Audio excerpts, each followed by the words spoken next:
This video contains spoilers for various Star Wars comics, books, TV shows, and movies. I know, it's an animated series. You don't need cartoon Anakin Skywalker. I felt the same way and I was putting off watching this show for years. Well, I finally decided to sit down and watch it last year. And then I watched it again. And again. The Clone Wars is the show Star Wars fans didn't know they need, but guess what? You do. It is the best. Yes, I'm saying it right now. It's the best content in Star Wars, period. Once I decided to finally get over the fact that it's animated, I realized pretty quickly that this was not a kid's show. The cinematography is mind-blowing, especially from season 2 through 7. You really forget that you're watching an animated show. Also, it's so much darker than I was expecting. If you get anything from this video, it's that Clone Wars will give you a much better and deeper understanding, a much more emotional connection to both the original trilogy and especially the prequels. It just makes them better. Let me explain. The original trilogy is just about perfect. We have our hero's journey, a terrifying villain in Darth Vader who's redeemed at the end because Luke believed in the good that was still in his father, Anakin Skywalker. Then the prequels come out, the backstory of Anakin Skywalker, the Empire, and the Jedi Order. Now I am a huge fan of the prequels. And what we saw was a glimpse of potential in a Dark Lord like Darth Maul. But then he's cut in half and we never see him again, or so we think. Anakin is a petulant child, full of temper tantrums, fear, anger, some awkward teenage years. The good guys, well, they're kind of stiff, uncharismatic, and quite honestly, some are straight up jerks. Enter the Clone Wars. Now, some of the good guys are still definitely jerks, but we get to see the Star Wars universe expand in a way that I couldn't believe. Some of the Jedi we get to see glimpses of in the prequels, we get to see who they are, we get to see some missions they carry out, and how they fit into the story. This gives a much different feel to Order 66 than we get in the prequels, and we'll get into that here in a little bit. Now, did you find Anakin awkward and maybe slightly annoying during his temper tantrums in Attack of the Clones, or wonder what happened between episodes 2 and 3? What about maybe a bit more context on Anakin's fall to the dark side? Maybe it seemed a little fast to you. The Clone Wars will give you a brand new appreciation for Anakin Skywalker. This was who he really is during this time. He's a charismatic, compassionate, loving person who is fiercely loyal to the people close to him. There is no better friend or warrior. We get to see that Anakin who would do anything, and I mean absolutely anything, to save and protect the people he loves. His relationship with the clones under his command is also really cool to see. They admire and respect him because he is right there with them, fighting, bleeding, and sacrificing for their cause. Seeing him this way and how he is to Padme, to Obi-Wan, to his clone troopers, to his Padawan, makes his fall to the dark side so much more tragic and so much more emotional. And speaking of the Padawan, we get to meet Ahsoka Tano. This little Togruta starts off a little annoying and constantly questioning Anakin and his methods, but hold on. What we end up getting, firstly, is one of the best characters and probably my favorite character in all of Star Wars. Her and Anakin have two of the best character arcs in the entire universe. We see a deep connection between the two, and Ahsoka grows to mirror Anakin in so many ways. Ahsoka becomes powerful in the Force, but also she questions a lot of the dogma that the Jedi Order adhere to. During one of the episodes, she asks,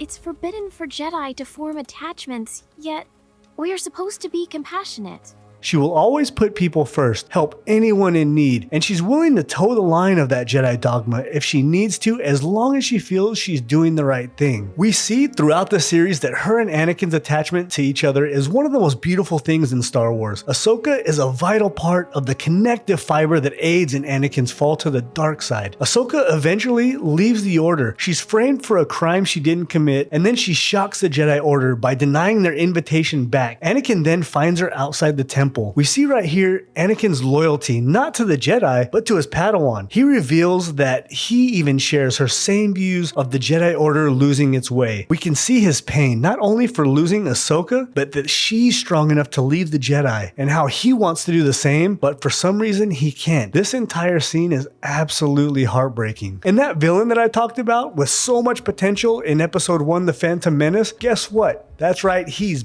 back. His anger and need for revenge against Obi-Wan Kenobi has kept him alive. He has some weird spider legs at first, but we get normal legs pretty quickly, so he goes on to become an epic bad guy, just terrorizing the galaxy. Another thing that surprised me about this show, the clones. They bring the clones to life in a big way. We get to see their unique personalities, their loyalty to each other. Some even have doubts about the war, and one flat out defects. He marries himself a Twi'lek and starts a family. Good for him. We get close to some really fantastic clones like Rex, Cody, Fives, Echo, and of course Clone Force 99, also known as the Bad Batch. They eventually get their own spin-off, which is pretty good too. But getting to know these clones and their relationship with some of the Jedi make Order 66 that much more dramatic and emotional. Oh, and about that Order 66, you want to know how they got a few 100,000 clones to turn on the Jedi at the same exact time without question? We get a deep look at how they managed this, and it's brilliant. The way that they approach Order 66 in the final season, especially the last 4 episodes, is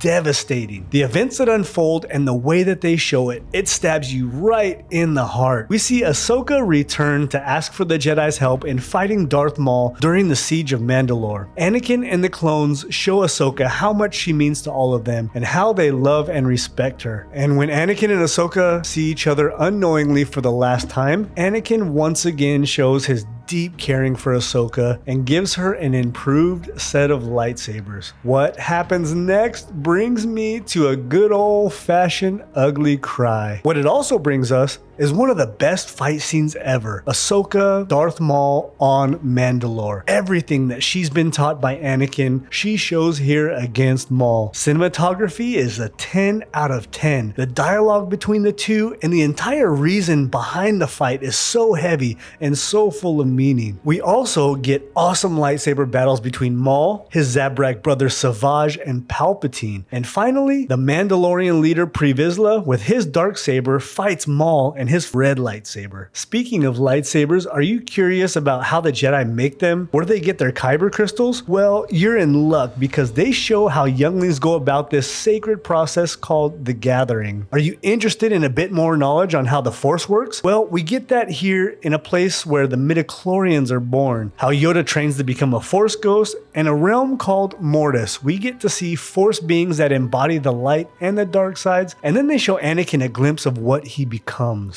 Of course, we can't forget about Obi-Wan Kenobi. Did you know he has an ex-girlfriend? That's right, our straight-edge, by-the-book Jedi Master was at one point absolutely willing to leave the Jedi Order. All Duchess Satine of Mandalore had to do was just say the words. I mean, she still loves him, and you know what? As Star Wars fans, we all love Obi-Wan. But you know who doesn't love Obi-Wan? This guy. Maul's main goal in life is to kill Obi-Wan, make him suffer. Even Darkseid assassin Ventress hates Obi-Wan. General Grievous hates Obi-Wan, and eventually Anakin hates Obi-Wan. He sure doesn't know how to piss people off, huh? Look, as I watched the Clone Wars and then I rewatched the prequels, I realized I love the prequels so much more because of this animated series. I had a newfound appreciation for the tragedy of Anakin's transformation from this charismatic hero that we get to see to the dark, angry, and vengeful Darth Vader. I have new favorite Star Wars characters like Ahsoka, Rex, Plo Koon, and a little Wookiee youngling named Gunji. I also still hate certain characters, and Jar Jar is still around. But I